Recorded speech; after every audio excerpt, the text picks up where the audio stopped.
आज की वीडियो में हम भारत के प्रधानमंत्री से संबंधित 75 पर महत्वपूर्ण प्रश्नों के ऊपर चर्चा करने वाले हैं। आइए बिना देरी किए शुरू करते हैं। पहला प्रश्न देखते हैं, भारत के प्रथम प्रधानमंत्री कौन रहे थे? तो भारत जब 1947 में आज़ाद हुआ और उसके बाद में भारत के प्रथम प्रधानमंत्री बने थे जवाहरलाल नेहरू, और सर्वाधिक समय तक भारत के प्रधानमंत्री पद पर आसीन रहने वाले व्यक्ति भी कौन थे? जवाहरलाल नेहरू। इन्होंने कुल मिलाकर 16 वर्ष से अधिक समय तक भारत के प्रधानमंत्री पद को संभाला था। दूसरा प्रश्न देखते हैं, भारत की प्रथम महिला प्रधानमंत्री कौन थी? तो भारत की प्रथम महिला प्रधानमंत्री थी इंदिरा गांधी जी। कौन थी? इंदिरा गांधी जी। और इन्हीं के काल में भारत में इमरजेंसी लगाई गई थी, जिसे हम सिविल इमरजेंसी के नाम से भी जानते हैं। तीसरा प्रश्न देखते हैं, भारत में प्रधानमंत्री बनने के लिए कम से कम कितने उम्र की आवश्यकता होती है? प्रधानमंत्री बनने के लिए न्यूनतम उम्र की आवश्यकता होती है 25 वर्ष। इसको ऐसे भी कहा जा सकता है कि जो व्यक्ति लोकसभा सदस्य बनने की योग्यता रखता है वह प्रधानमंत्री बनने की योग्यता भी रखता है, तो इसकी उम्र हो जाएगी 25 वर्ष।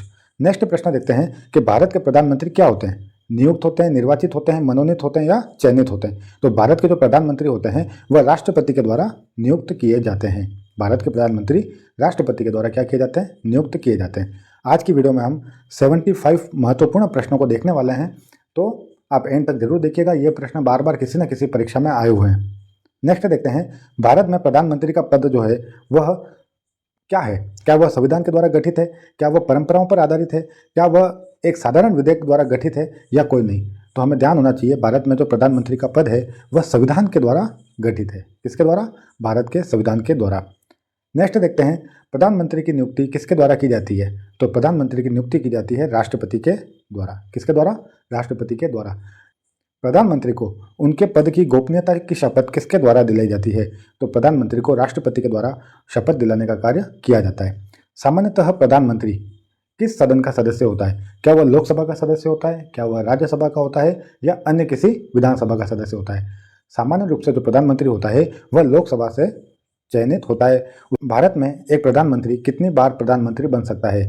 मतलब प्रधानमंत्री बनने की मैक्सिमम लिमिट कितनी है? तो कोई व्यक्ति कितनी भी बार भारत का प्रधानमंत्री बन सकता है। 10वां प्रश्न देखते हैं, भारत में शक्तियों का प्रमुख उभरता केंद्र किसे कहा जाता है?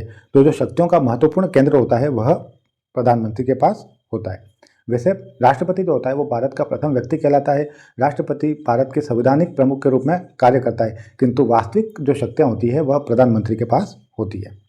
नेक्स्ट देखते हैं, निम्नलिखित में से कौन लोकसभा का नेतृत्व करता है? तो लोकसभा का नेतृत्व करने का कार्य करता है प्रधानमंत्री। लोकसभा में नेतृत्व करने का कार्य किसके द्वारा किया जाता है? तो प्रधानमंत्री के द्वारा किया जाता है। संघीय मंत्रिपरिषद का अध्यक्ष कौन होता है? संघीय यानी केंद्र की मंत्रिपरिषद का अध्यक्ष होता है प्रधानमंत्री। नीति आयोग के अध्यक्ष के रूप में कौन कार्य करता है? नीति आयोग, जिसका पुराना नाम था योजना आयोग, तो नीति आयोग का अध्यक्ष होता है प्रधानमंत्री। निम्नलिखित में से भारत के प्रधानमंत्री किसके सदस्य होते हैं? तो अभी हम पढ़ के आए कि प्रधानमंत्री या तो लोकसभा के भी सदस्य हो सकते हैं और राज्यसभा के भी सदस्य हो सकते हैं। इन दोनों सदनों में से जो सांसद होते हैं उनकी पार्टी के द्वारा उन्हें प्रधानमंत्री के पद पर बैठाया जा सकता है, परंतु सामान्य तौर पर लोकसभा से ही प्रधानमंत्री का चयन किया जाता है। किस दल का नेता संसदीय तंत्र से प्रधानमंत्री चुना जाता है? तो निम्न सदन के बहुमत दल से। निम्न सदन कौन सा होता है? लोकसभा। तो निम्न सदन में जिस दल के पास बहुमत होता है उसका नेता ही प्रधानमंत्री पद पर बैठता है। मंत्रिमंडल बैठक की अध्यक्षता किसके द्वारा की जाती है? तो मंत्रिमंडल की बैठक की अध्यक्षता भी प्रधानमंत्री के द्वारा ही की जाती है। किस अनुच्छेद में प्रधानमंत्री की नियुक्ति राष्ट्रपति करता है? अभी हम ऊपर पढ़ के आ चुके हैं कि प्रधानमंत्री जो होता है वह नियुक्त होता है, और किसके द्वारा नियुक्त होता है? तो वह राष्ट्रपति के द्वारा नियुक्त होता है। और प्रधानमंत्री का कार्यकाल कब तक का होता है? तो प्रधानमंत्री के पद का कार्यकाल होता है सामान्य तौर पर 5 वर्ष, किंतु जब तक उसे लोकसभा में बहुमत प्राप्त होता है जब तक वह अपने पद पर कार्य करता है। अब यह कह रहा है कि राष्ट्रपति के द्वारा किस अनुच्छेद के तहत प्रधानमंत्री की नियुक्ति की जाती है? तो अनुच्छेद 75 के तहत राष्ट्रपति के द्वारा प्रधानमंत्री की नियुक्ति की जाती है। भारत में प्रधानमंत्री का पद किसके द्वारा सृजित है? तो संविधान के द्वारा सृजित है। निम्नलिखित में से कौन सा प्रधानमंत्री नियुक्ति के समय संसद के किसी भी सदन का सदस्य नहीं था? ऐसे प्रधानमंत्री जिनकी नियुक्ति तो हो गई प्रधानमंत्री के रूप में, किंतु वह संसद के सदन के सदस्य नहीं थे। ना तो वह लोकसभा के सदस्य थे और नहीं वह राज्यसभा के सदस्य थे। ऐसे व्यक्ति जो बिना किसी सदन के सदस्य थे तो वे भी प्रधानमंत्री थे, उनका नाम है वीपी नरसिम्हा राव। PV नरसिम्हा राव। निम्नलिखित में से कौन सा प्रधानमंत्री शपथ ग्रहण करते समय राज्यसभा का सदस्य था? निम्नलिखित में से जो ऑप्शन दिए हुए हैं उनमें ऐसा कौन सा प्रधानमंत्री था जिन्हें प्रधानमंत्री पद की शपथ ली, उस समय वो राज्यसभा से सांसद थे? तो वह थे श्रीमती इंदिरा गांधी जी, जिन्हें हम आयरन लेडी के नाम से भी जानते हैं। निम्नलिखित में से कौन प्रधानमंत्री का पद ग्रहण करते समय विधानसभा का सदस्य था?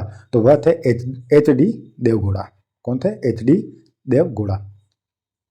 निम्नलिखित में से कौन से पहले प्रधानमंत्री लोकसभा का विश्वास मत प्राप्त किए बिना ही प्रधानमंत्री के पद पर कार्य करने लगे थे? मतलब जिन्हें लोकसभा से विश्वास मत नहीं मिला था पर वह प्रधानमंत्री के पद पर कार्य कर रहे थे, तो वह थे चौधरी चरण सिंह जी।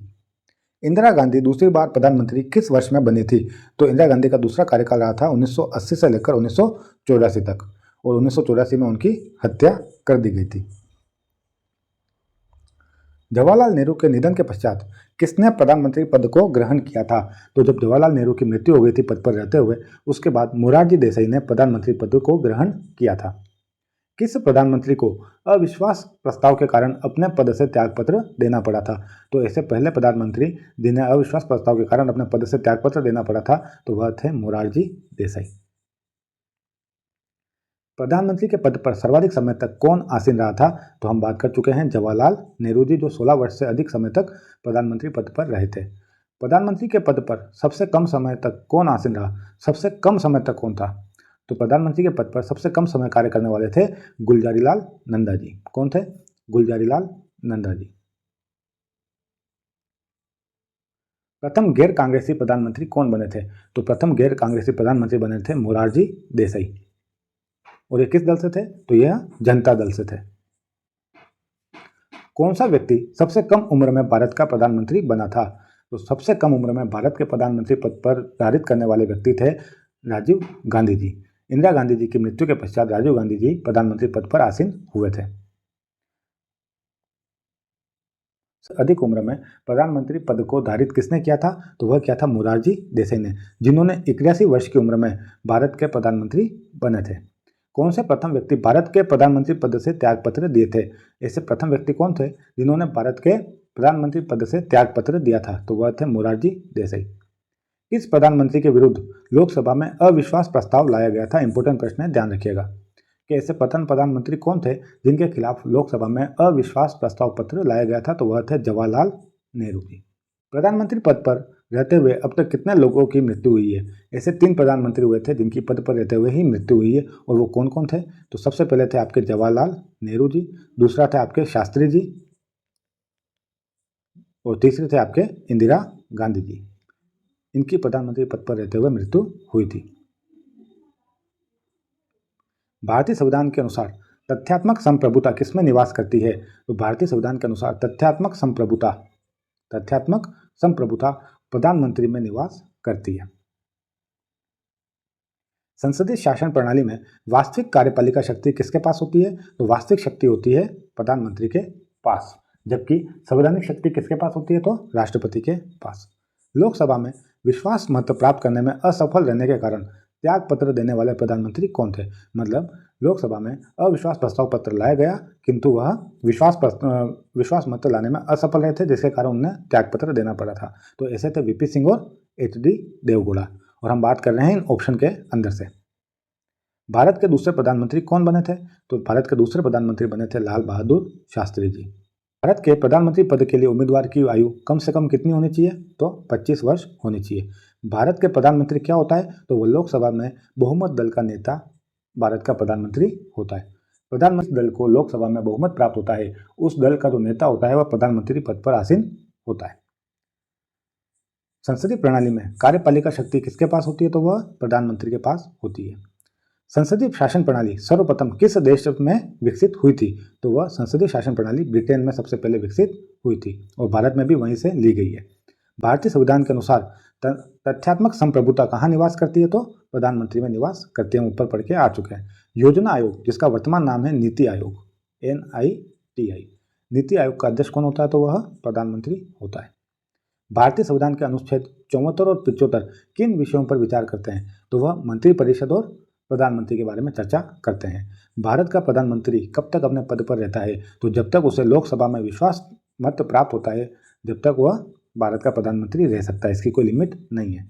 भारत के प्रधानमंत्री का कार्यकाल कितना होता है? तो सामान्य तौर पर उसका कार्यकाल 5 वर्ष का होता है, किंतु जब तक लोकसभा में उसे बहुमत प्राप्त होता है वह प्रधानमंत्री के पद पर कार्य कर सकता है।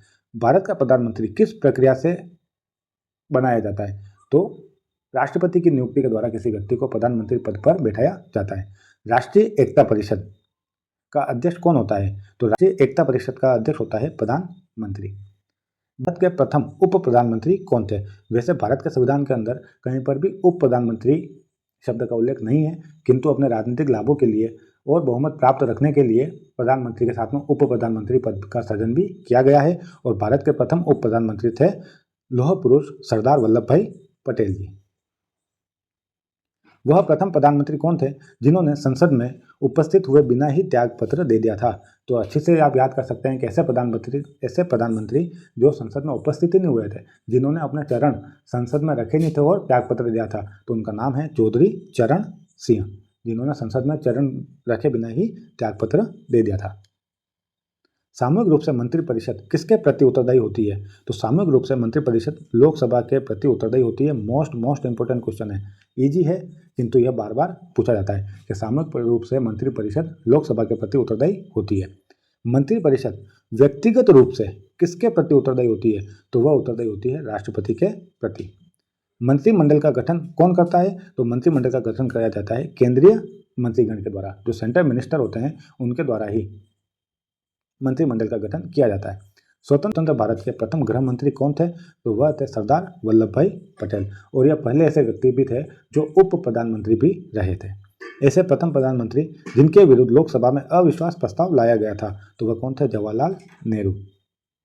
संघीय मंत्रिपरिषद अपने आचरण के लिए किसके प्रति उत्तरदायी होती है? उसी क्वेश्चन को घुमा के पूछा गया है कि संघीय मंत्रिपरिषद अपने आचरण के लिए किसके प्रति उत्तरदायी होती है? तो लोकसभा के प्रति।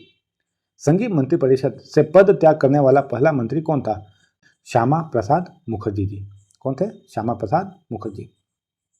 स्वतंत्र भारत के प्रथम वित्त मंत्री कौन थे? तो स्वतंत्र भारत के प्रथम वित्त मंत्री थे doctor John Mathai. Doctor John Mathai. अभी तक पद पर रहते हुए कितने प्रधानमंत्रियों की मृत्यु हुई है? तो कुल 3 प्रधानमंत्रियों की मृत्यु हुई है।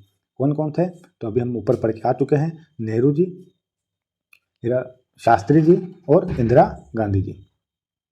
मंत्रिपरिषद में कितने स्तर के मंत्री होते हैं? तो मंत्रिपरिषद के अंदर 3 स्तर के मंत्री होते हैं। कौन कौन से मंत्री होते हैं? केंद्रीय मंत्री, राज्य मंत्री और उप मंत्री। भारतीय संविधान के प्रावधानों में से कौन सा प्रधानमंत्री परिषद की नियुक्ति तथा पद्धति के लिए विवेचित करता है? कौन सा अनुच्छेद करता है? तो वह करता है अनुच्छेद 75। कोई व्यक्ति संसद के किसी भी सदन का सदस्य हुए बिना केंद्र में कितनी अवधि तक मंत्री रह सकता है? अगर वह सदस्य नहीं है फिर भी वह 6 महीने तक मंत्री का पद धारित रख सकता है, किंतु 6 महीने के अंदर उसे उस पद के पर चुनाव लड़कर जीतना होगा। अगर वो नहीं जीतता है तो उसे त्यागपत्र देना होगा। अब तक लोकसभा में प्रस्तुत अविश्वास प्रस्ताव सर्वाधिक बार किस प्रधानमंत्री के खिलाफ रखे गए हैं? तो लोकसभा में सर्वाधिक जो अविश्वास प्रस्ताव पत्र रखे गए हैं वह इंदिरा गांधी के खिलाफ रखे गए थे। संघीय मंत्रिपरिषद में कितने मंत्री रखे जा सकते हैं? तो लोकसभा के कुल सदस्य संख्या का 15% रखे जा सकते हैं, और आपको कमेंट में बताना है कि यह किस संविधान संशोधन के तहत किया गया था। स्वतंत्र भारत की प्रथम मंत्रिपरिषद में प्रधानमंत्री सहित कुल कितने सदस्य थे? तो स्वतंत्र भारत की प्रथम मंत्रिपरिषद में प्रधानमंत्री के सहित 36 सदस्य थे। स्वतंत्र भारत के प्रथम मंत्रिमंडल में केंद्रीय शिक्षा मंत्री कौन बने थे? केंद्रीय शिक्षा मंत्री बने थे मौलाना अबुल कलाम आजाद। भारत में स्वतंत्रता के पश्चात प्रथम मंत्रिमंडल का कानून मंत्री कौन था? तो प्रथम मंत्रिमंडल का कानून मंत्री थे डॉक्टर भीमराव अंबेडकर जी। भारत के प्रधानमंत्री का पद किसके द्वारा गठित है? तो वह संविधान के द्वारा गठित है। संघीय परिषद का अध्यक्ष कौन होता है? तो वह होता है प्रधानमंत्री। योजना आयोग या नीति आयोग का अध्यक्ष कौन होता है? प्रधानमंत्री। आमतौर पर लोकसभा से प्रधानमंत्री पद का सृजन किया जाता है, किंतु राज्यसभा से भी हो सकता है। मंत्रिमंडल की बैठकों की अध्यक्षता किसके द्वारा की जाती है? तो वह प्रधानमंत्री के द्वारा की जाती है।